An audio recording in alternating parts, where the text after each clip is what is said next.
But if it's something you don't mind doing, and it pays a lot, go ahead and develop that trading skill and make that money. And you can be passionate about something else outside of like finances. Like, Welcome back, Frontier family. Hope you're ready to learn more and earn more. This episode, we have Elijah Bilel, a gig economy and side hustle expert. He's been self-employed and freelancing since 2012, working with rideshare apps as a video editor, Airbnb host, and even a podcast host for side hustles. Now he's looking for new ways to scale those ventures and take his side hustles to the next level. So let's get into it. Elijah, welcome to the show, man. Andrew, I'm glad that y'all are having me. I'm very excited. Yes, sir. Yes, sir. We're definitely excited to hear about kind of your transition from the gig economy into side hustles and why you kind of believe that there's potential to scale through that. But to kind of back up a little bit, tell us, what is the gig economy? What does that mean to you? And really, what does that provide as an opportunity to make some money? Sure. So the term gig economy has kind of evolved throughout the years. Originally, the word gig economy was associated with blue collar work. So if you're an electrician or a plumber or something like that, and you're a freelancer, booking gigs and doing work that way, they would say that, oh, you're a gig worker, you're in the gig economy. But ever since the apps that have appeared on our phones, so like the whole Uber, Lyft, DoorDash, Instacart kind of thing, the term gig worker transitioned from being associated with blue collar work and being independent contractors to being, oh, you play around with those apps like Uber and Lyft and stuff like that. So for the modern definition of it, it is more geared towards the apps, even though by definition, it still includes that blue collar work style as well as the freelancing aspect too. And do you mind giving a couple of examples that you've been involved with regarding some of those apps? Sure. So I've been involved with the Uber, with Lyft, which is rideshare, meaning that you're driving people from point A to point B. And I've also been involved in the delivery apps, the Uber Eats and DoorDash, where you're doing the same thing, except for instead of transporting a person, you're transporting someone's burrito from point A to point B. And I guess the biggest difference is when you hand them that burrito, they give you a big fat smile because everyone loves to eat. I love that, man. I love that. And so what about the gig economy has changed that has kind of changed your mindset in a little bit more of the side hustle realm, right? Some other scalable opportunities out there outside of the phone. Good question.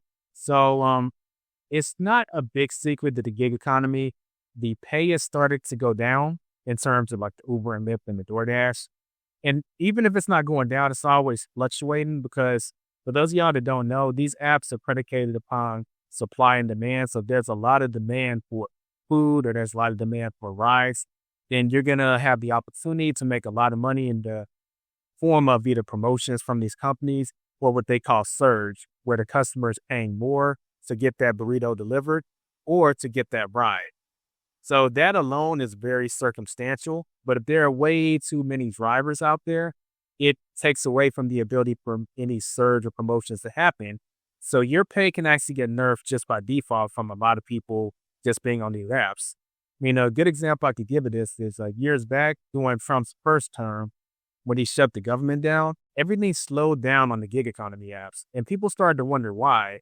But I correctly called it. I said a big reason why it's so slow.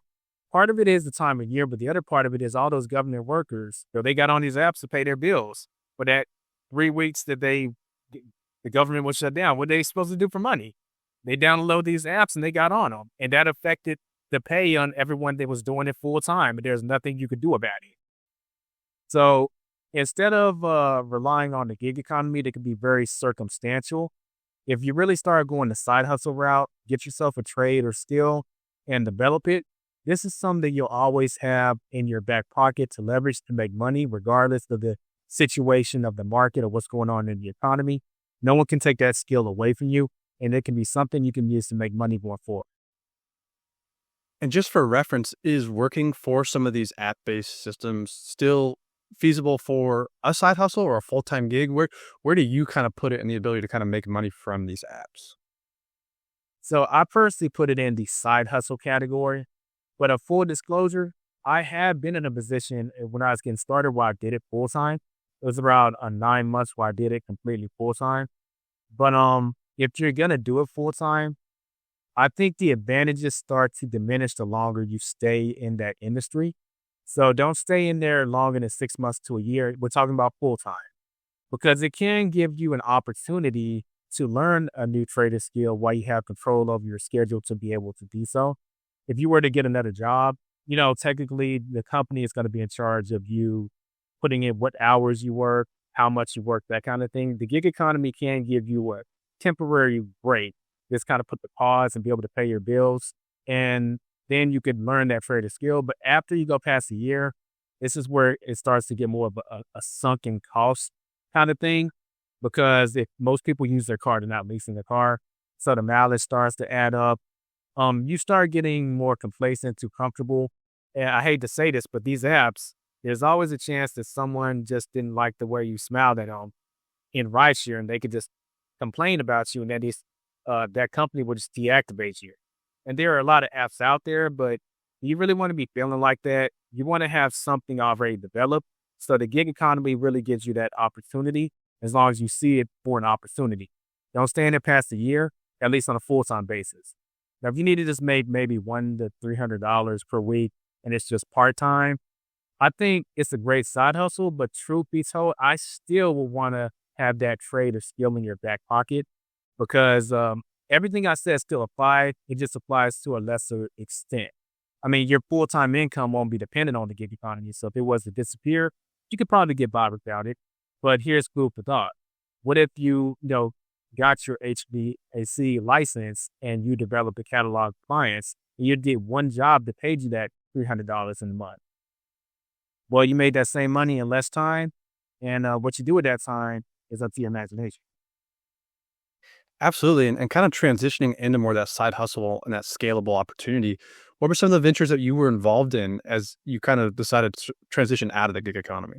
So as I was transitioning out of the gig economy, my situation is a little interesting because my transition was partly covering the gig economy on my YouTube channel. So my YouTube channel, the Side Hustle Society, it was first known as the Uber Lifestyle. And so Uber put this announcement out basically saying like, hey, we don't want y'all using our registered trademark. Fair enough. So I have renamed it. But I started out covering information about the gig economy. Then I saw that the rideshare market on YouTube is saturated. There's a bunch of rideshare channels. So what are you going to really do to stand out from the crowd? But I saw that delivery, particular Uber Eats, was very niche and no one was really covering the minute details on how to make the most money with it. So I decided to focus on covering Uber Eats, and I developed the audience that really came for the Uber Eats content. And eventually that was enough to get my channel monetized on YouTube. From there, I became a quote unquote, YouTuber, but the gig economy led me to do that. But some of y'all may know, running a YouTube channel, you have to wear several hats. You have to be a graphic designer. You have to be a video editor. You have to be a social media manager. And these are all skill sets that once you become proficient enough to become monetized on YouTube, all these individual skill sets are things that companies need done for their businesses that have, 5-figure, sometimes 6-figure budgets.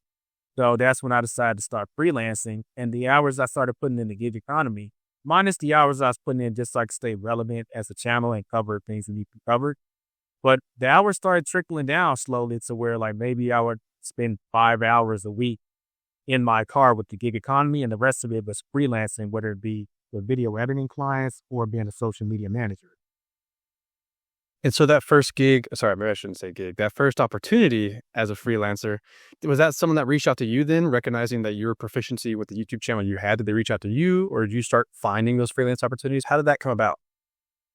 All right. So my very first client is the rideshare guy, and he has a YouTube channel. At this point, he has around 20, he has over 200,000 subscribers.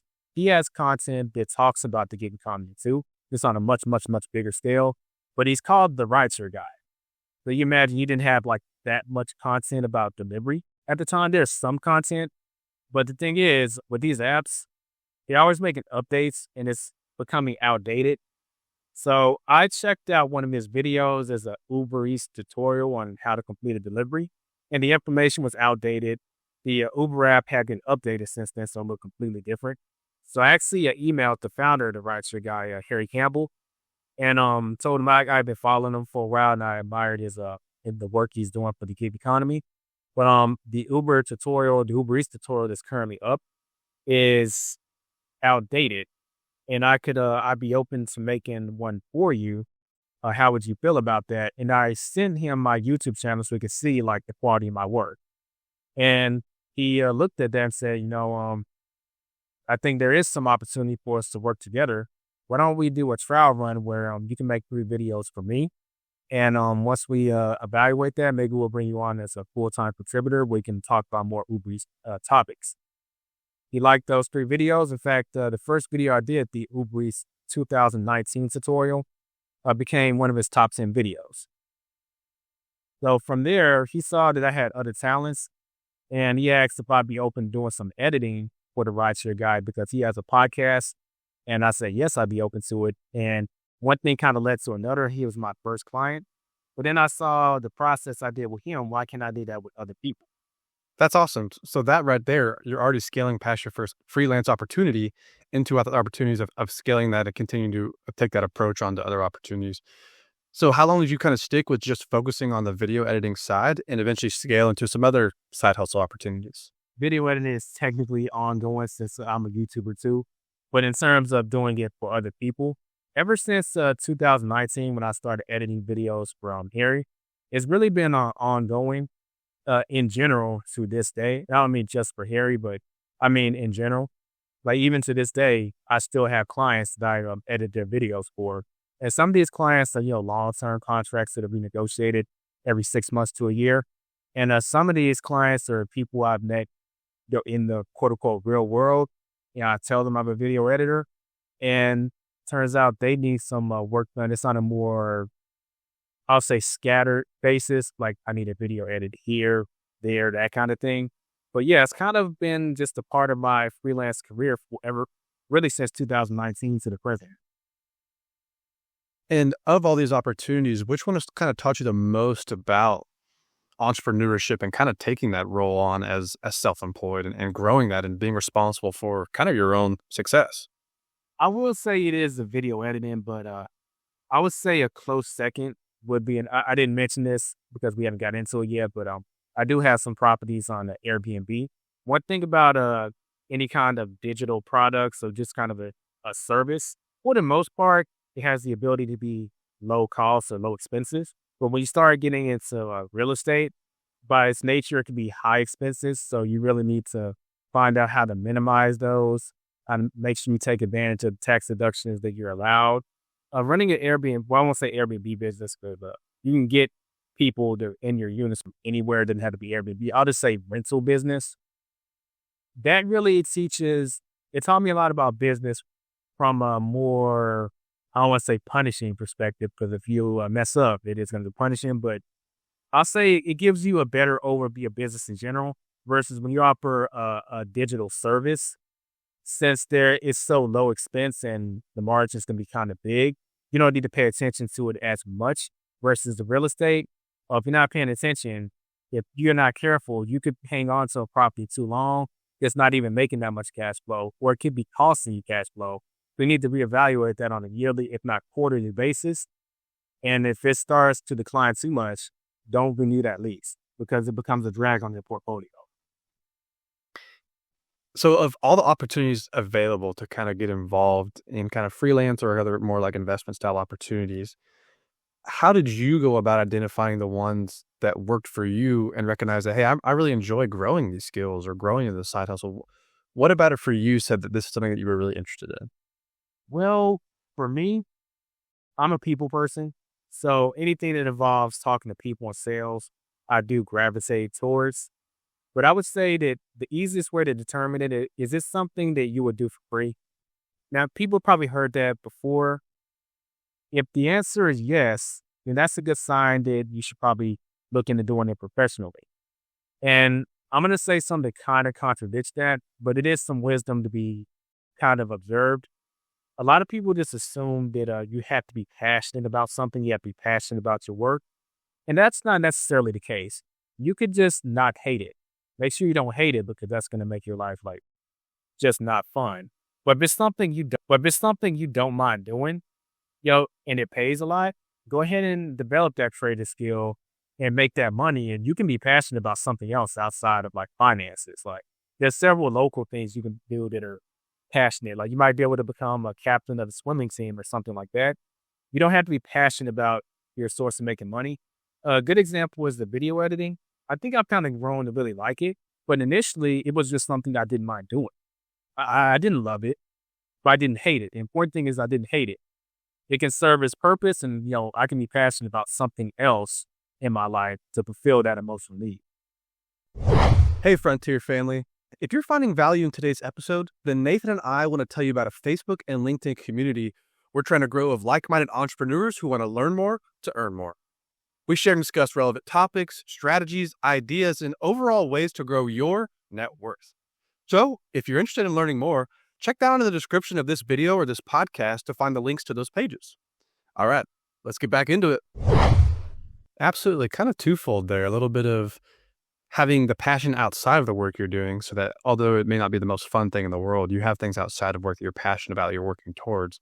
But flip side, kind of like you mentioned, the better you get at stuff, not necessarily the easier it becomes, but to your point, you can kind of grow a niche for it or kind of grow kind of just a keen ability to do it so it doesn't become as monotonous as it used to be, right? So I think that's an important thing too of scaling into any of these roles is not that one did or didn't work, just which one became easier to approach and grow through, right? That's kind of what you're saying. Yeah.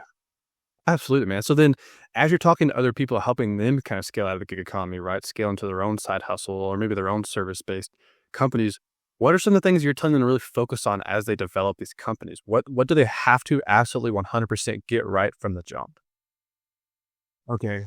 First thing, and this is assuming they're coming from the gig economy, like you mentioned, like Uber, Lyft, or Uber Eats. You need to have the mentality to slowly transition out of the gig economy. I think a lot of people they're too cut and dry. They're like, okay, I'm gonna do this, and then it's gonna immediately take off, and then I'm just gonna throw these apps away. And maybe that'll happen for like 5% of the people. And those 5%, I haven't personally met them. That's just me speculating, and that's not how it played out for me. So I might even be lower. But go into it with the expectation of you're building a business technically, and that's going to take time to build. So you need to be measuring your results. And as you start making more money, gradually, intentionally start to phase out the gig economy. Like what I started to do is I started to reduce the hours I would quote unquote be allowed. This is discipline. I'm allowed to go online for 30 hours this week. But the remaining hours, hey, this is starting to generate some money. They need to go there. And the reason this is so important is the school system and society in general, it emotionally like causes us to stay employees because we're addicted to a paycheck. Like, but when you're in building a business, you may go a few months without a paycheck. And that's just part of the process. But the thing is the gig economy, it creates a kind of like a fallacy, if you will, where you can start making money instantly like this. So this becomes a new paycheck, even though you've exited the employee world and you don't want to get caught in that quagmire, use it as a transition. But you got to intentionally keep that in mind. Because if you're not careful, what I said will happen. And I want to touch a little bit on that transition too, right? Was some of that time associated outside of working for the apps? Was all that cash flowing, or was some of it just a bit of a time investment to grow those skills and kind of scale that operation? Or was it, hey, I'm starting to make money, so time to kind of step more into it? Great question. So I'm going to give two instances on the opposite sides of the pole. My YouTube channel didn't get monetized until 9 months. So that means that all the time to make those videos and just everything that involves running a YouTube channel, technically didn't make any money for 9 months. So I was, in the gig economy full time, and I was emotionally conditioned to not expect to make money from it I gave myself a year. So I was a little ahead of the curve versus, another on the opposite side of the spectrum. Like when I reached out to Harry Campbell and he wanted me to start doing video editing. Well, that's something that started making money right away. So that's when I really started to pull back on the gig economy slowly. As I started getting paid more from Harry, then I started reaching out to other people to edit their videos. So it's good to kind of have a little bit of both, right? You kind of want to have those things that you're investing your time in, maybe not be cash flowing, maybe one day they are, but don't really back off on your main income until you have some sort of cash flow coming in to scale off of it. Yeah. Now, I will say this, the freelancing route is the more practical route. The YouTube happened to work out. Now, I studied a lot for it, don't get me wrong. I mean, I watched all the YouTube videos in the world and made sure I was doing everything right. Well, but with that being said, if you start freelancing, that's something that has a more scalable outcome because you can see like, okay, I'm not generating leads. Well, I need to learn how to generate leads. Okay, I've got the leads, but I'm not closing them, so I need to improve my sales skills. Then I finally got my first client and my first sale. Well, what worked? And just duplicate that. The process from not making any money to making money is much faster when you start freelancing versus something that's a little more speculative. So if you had to pick between the two, start freelancing. And kind of touching on a little bit of the other venture you have, right? You have that real estate in the background where you're arbitraging some apartments with a complex you're familiar with. Is that also an opportunity to get started right away, right? If I'm able to secure one or two arbitraged apartments, can I then maybe scale into that? Or should I kind of treat that more as a long term and maybe not scale so fast into that? I would say it's a little bit of both, maybe closer to the long term. The reason I say that is because arbitraging, you can actually scale very fast if you know what you're doing, but it requires capital to get started. Like a furnished a studio apartment at the very minimum is about $4,000. So unless you have $4,000 lying around, you know, it's going to be a challenge to get the first one. And then once you do get the first one, getting a second one, assuming you don't take any money out of the business, technically it would take you maybe 4 to 6 months to get the second one. Assuming that the unit is going to be cash flowing between $600 and $1,000 per month, it needs to be within that range. If it's anything under, you need to cut that property or not renew the lease. But unless that you want to speed up the process like I did, well, that means you have to be pulling money from somewhere else to subsidize the second apartment. And once you get like about 4, this is when you can start they can start acquiring themselves within a month or two, and you could really start to scale up fast. But that is cost extensive, so that's just something to keep in mind. From your experience working with the gig economy, how long would it take you to save up, just example, that $4,000 in terms of like a time period, right? You're paying your bills, you're paying your rent. What's a reasonable expectation to get to that level? How many months or weeks or stuff like that? Okay, this will vary from market to market, so take what I say with a grain of salt. But assuming you're going full time and you're a responsible human being, which means you have bills to pay, you have rent, etc. I would say it would take probably 6 to 9 months. And unless you're going to really push it and start doing like 60 hours a day, 60 hours a week, not a day, 60 hours a week, but some people do push it. You could get it sooner, maybe in about 4 months, but I'm not going to say, is it worth it? Because you have an end game. So if you have an end game, it could be working. Just be prepared to work that hard. But if you think that's too excessive, there's nothing wrong with that mentality. Just wait a few extra months and you'll be fine. Absolutely. And to your point, especially with that long-term approach, it's a snowball that's going to only grow faster and faster the more you get involved. So it may take you 9 months to get that first one, but then maybe only 4 months for the next one, and then 2 months, and then 1 month. And now they're coming to you and you're kind of saying, hey, I don't want to get involved with that. So to your point, again, and the whole purpose of this podcast is just finding ways to scale what you already have and just running with it, right? Finding ways to scale with that. So keeping with that, right? What are some of the biggest challenges someone would have starting to get into this, right? What should they be aware of as they're scaling out away from more of this gig style side hustle work into like kind of more freelance, full-time-ish side hustle work? I will say that delivery drivers will have a different set of challenges from rideshare drivers. So I'm going to start with the rideshare driver, then we'll go into the delivery driver. One thing that rideshare actually has the potential to develop in terms of a skill set, if you're not a people person, you're going to get deactivated pretty fast. Like you're going to get like 4, 3, 2 stars. And once you drop below 4.6, that's when Uber is going to give you the boot off the platform. So you kind of have to develop like social skills to be an Uber or Lyft driver. That's actually something that's transferable into the freelance world. Assuming that, like I said, you develop those social skills, but you kind of have to as a rideshare driver, you're going to have an easier time talking to people. But I will say this, there's a difference between being able to talk to people and guide the conversation in a direction to where they want your service whatever it is. So the challenge could be actually just learning social skills on level 2 or level 3 to be able to direct the conversations and present yourself in the best way to get the result that you want, which is to work with the client. So that should be a focus. But switching it up to the delivery side, a lot of delivery drivers, they actually, well, sometimes their car doesn't qualify for rideshare, so that they'll do delivery instead. But a lot of delivery drivers, their car qualifies, but they purposely do delivery because they're not a people person. They don't like dealing with people. So if you want to branch out into freelancing, that is something you're going to have to address within yourself because if you don't talk to people, you don't get leads, and no leads means no sales means no money. So that's something you'll want to address within yourself first. If you're a delivery person, aside from that, assuming you develop the social skills, just make sure that you brush up on everything business, particularly small business, because freelancers are small business owners and they're usually the one providing the service. So a lot of people, like a good example, they'll read like something from like Robert Kiyosaki, and his books are targeted towards like building a big corporation. Not to say that you can't benefit from stuff like that, but try and target more books that's really focused towards one person business, and you'll benefit a lot from that. And the reason I bring books into the equation is one thing about the gig economy, it gives you the ability to gobble up a lot of audiobooks, especially if you're a delivery driver.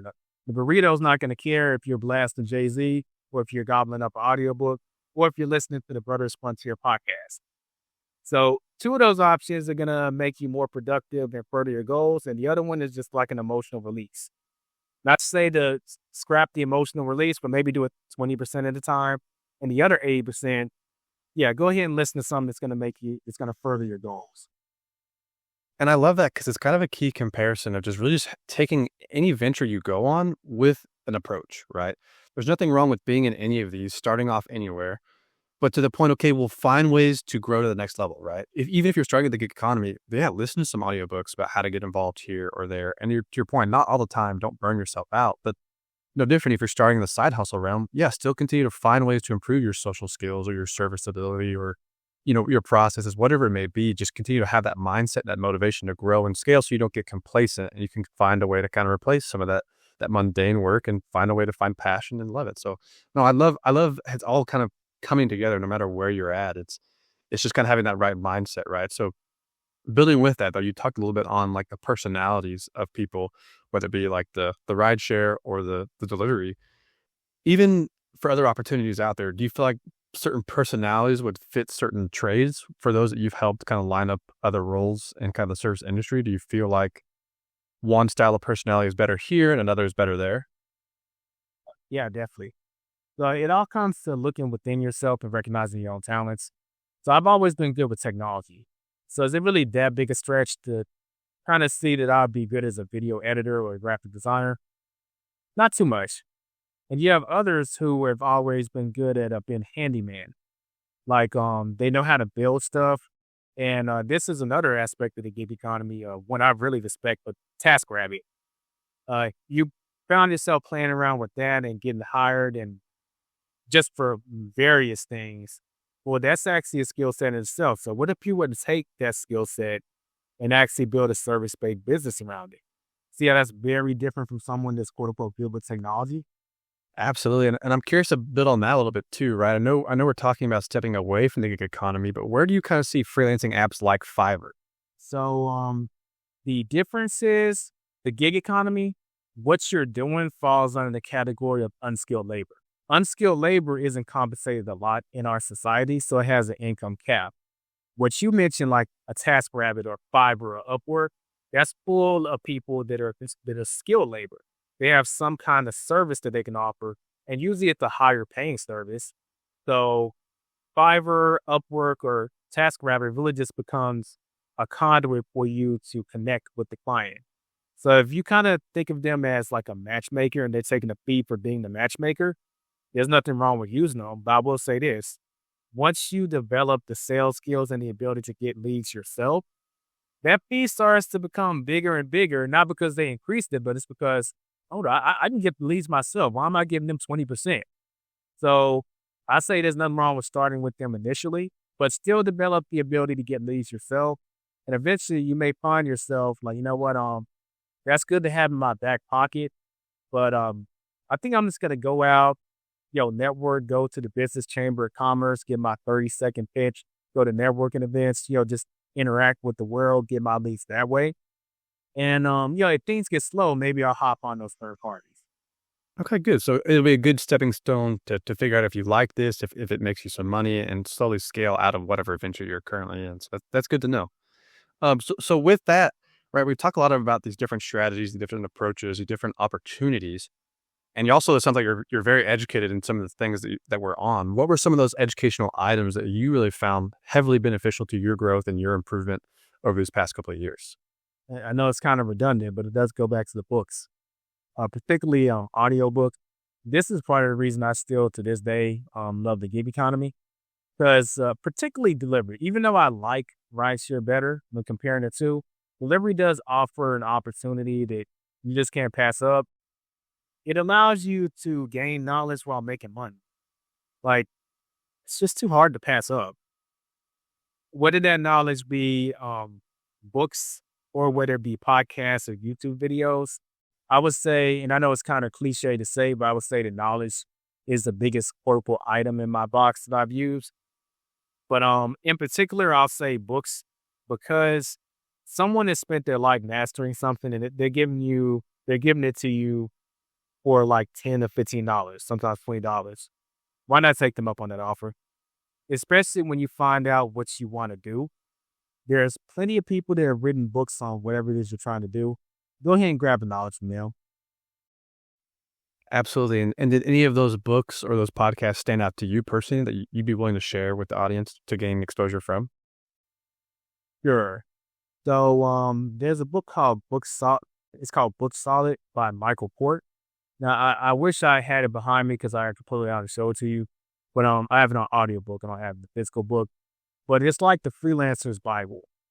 Once you decide once your trade or skill is going to be, well, now you got to build a business around that and figure out how you're going to cultivate leads.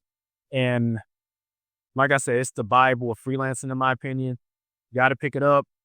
And even has some good advice helping you find out what it is that you want to do too. But that's the smaller portion of the book.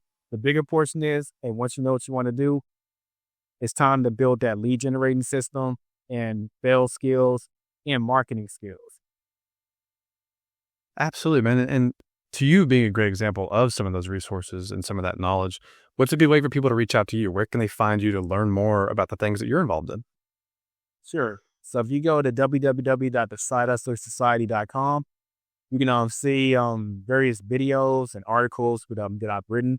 And my YouTube channel is also called The Side Hustler Society. There are two channels that pop up. The first one is the original first channel that we covered.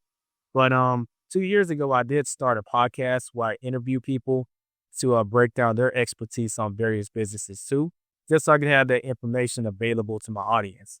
So if you like long form content, the podcast might be more your style. If you like the more clipped version, then the main channel might be more your style. I would say that any of those ways that you could use to reach out to me, feel free. And if you want to DM me personally, Elijah Bilel on Instagram, you can reach out to me there. Whatever it is you're trying to do, I would love to help you in any way that I can. Absolutely. And any of those will also be down in the description for anyone who wants to dig in further. So it's easy that way. But yes, Elijah, we appreciate your time tonight, sir. It's been great. We've learned a lot, and man, we wish you the best. I appreciate y'all having me. And I say this at the end of all my YouTube videos on financial anatomy. I say get out there and take control of your financial destiny. I would like to leave that to your audience. I want to embed that wisdom. Just take control of your financial destiny.